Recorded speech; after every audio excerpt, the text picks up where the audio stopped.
का प्रयास किया जा रहा है, जिसका जबरदस्त प्रतिरोध गायघाट की धरती पर होगा और जल्लादों को राज को समाप्त किया जाएगा। ये नहीं चलना है, पुलिसिया जुल्म यहाँ नहीं चलना है।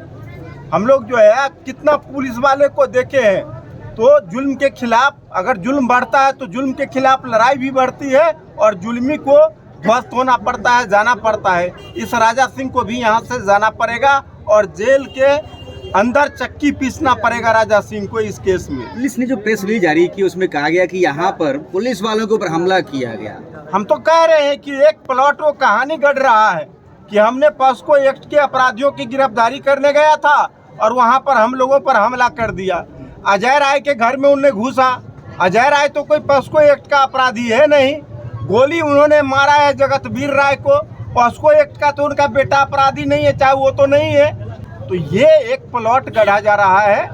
हाँ, केस जिन पर है वो तो फरार है, सब परिवार फरार है, यहाँ तो है ही नहीं, है ही नहीं। यहाँ कोई उस परिवार के कोई लोग है ही नहीं, उसके घर में ताला जड़ा हुआ है। और ये पुलिस वाले दारू पी करके ऐसा किया है, राजा सिंह के इतिहास को खंगालिए। अभी ये औराई से ही आए हैं, जहाँ भी ये जा रहे हैं दलितों पर, पिछड़ों पर, गरीबों पर जुल्म ढाते हैं और यही कहानी यो गायघाट में दोहराए हैं। सर, चोरनिया में जो अभी घटना हुई है, इसको कैसे देखते हैं? चोरनिया गांव में, ये मुजफ्फरपुर ज़िला के गायघाट थाना क्षेत्र का एक गांव है और यहाँ एक परिवार के कुछ परिवार के लोग एक पॉस्को एक्ट और अबेटमेंट टू सुसाइड से रिलेटेड एक मामला है, केस पेंडिंग है। उस केस में वो उनकी गिरफ्तारी वांछित थी और उनकी गिरफ्तारी हेतु थानाध्यक्ष के नेतृत्व में एक टीम बीते रात यहाँ आई थी।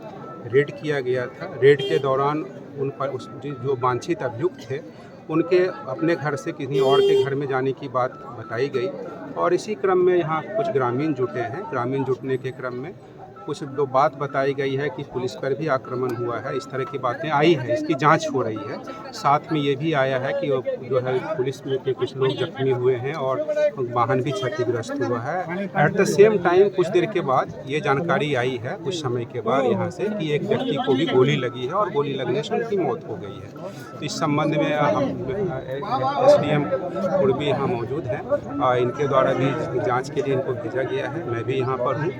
हमारे और भी ऑफिसर्स की टीम यहाँ विधि व्यवस्था संधारित कर रहे हैं। सीनियर ऑफिसर्स के द्वारा भी नज़र रखी जा रही है पूरे घटनाक्रम पे और इसमें जो भी जांच के क्रम में जो भी तथ्य प्रकाश में आएगा, ऑन दैट बेसिस आगे की कार्रवाई इसमें। सर, अभी घटनास्थल पे आप पहुंचे हैं, सत्यता क्या पा गई है? आप अभी परिवार के लोगों के द्वारा और यहाँ के ग्रामीणों के द्वारा ये आरोप लगाया गया है कि पुलिस की गोली से इनकी मौत हुई है। इस संबंध में निश्चित रूप से जाँच की जाएगी, इंडिपेंडेंट इंक्वायरी होगी। FSL की टीम को बुलाया गया है। डेड बॉडी का पोस्टमार्टम के लिए भेजा जा रहा है। तो जब सारी रिपोर्ट्स आ जाएंगी, इंडिपेंडेंट इंक्वायरी इसमें कराई जा रही है, तो वो सारा जब फैक्ट सामने आ जाएगा तो इसमें जो भी फैक्ट्स में तथ्य आएंगे उस आधार पर आगे। अभी तक की जांच में ग्रामीणों के द्वारा पुलिस पर हमला का कोई भी साक्ष्य अब क्योंकि ये मामला जांच के प्रक्रिया में है तो कृपया आप लोग को सहयोग करना होगा। हम लोग खुद अभी आए हैं, हर पहलू पे जांच शुरू कर रहे हैं। तो जब थोड़ा जांच हो जाने दीजिए, सारे फैक्ट्स को सामने आ जाने दीजिए, तभी कुछ कहना उपयुक्त होगा। सर, फायरिंग दोनों तरफी हुई है या फिर? अब ये भी एक जांच का विषय है जी। फायरिंग हुई है और फायरिंग आत्मरक्षार्थ पुलिस के द्वारा भी की गई है। फायरिंग की बात भी प्रकाश में आई है कि उधर दोनों तरफ से फायरिंग हुई है, एक तरफ से हुई, कैसे हुई, ये जांच का विषय है। चिट्ठी जारी हुआ है, उसमें कहा गया है कि जो अभियुक्त है उनके द्वारा पुलिस टीम पर हमला किया गया, जबकि वो अभियुक्त पिछले कई दिनों से दिल्ली में है। अभी जो बातें आई हैं आपके पास, जो भी आप पुलिस की ब्रीफिंग्स आपने देखी होगी, वो प्रिलिमिनरी जो फैक्ट सामने आते हैं उससे अवगत कराया जाता है और उसके बाद देख रहे होंगे आपकी सारे सीनियर ऑफिसर्स हैं, SDM साहब हैं, मैं खुद हूँ, ये मामले की जांच कर रहे हैं। तो जो भी बातें जांच के क्रम में आगे आएगी आपको अवगत कराया जाएगा। कितने पुलिसकर्मी घायल हैं? इसमें 4 पुलिसकर्मी SKMCH में, जिसमें SHO, एडिशनल SHO और 2 होमगार्ड के जवान, वो SKMCH में घायल हैं और उनकी इलाज। सर, प्रशासन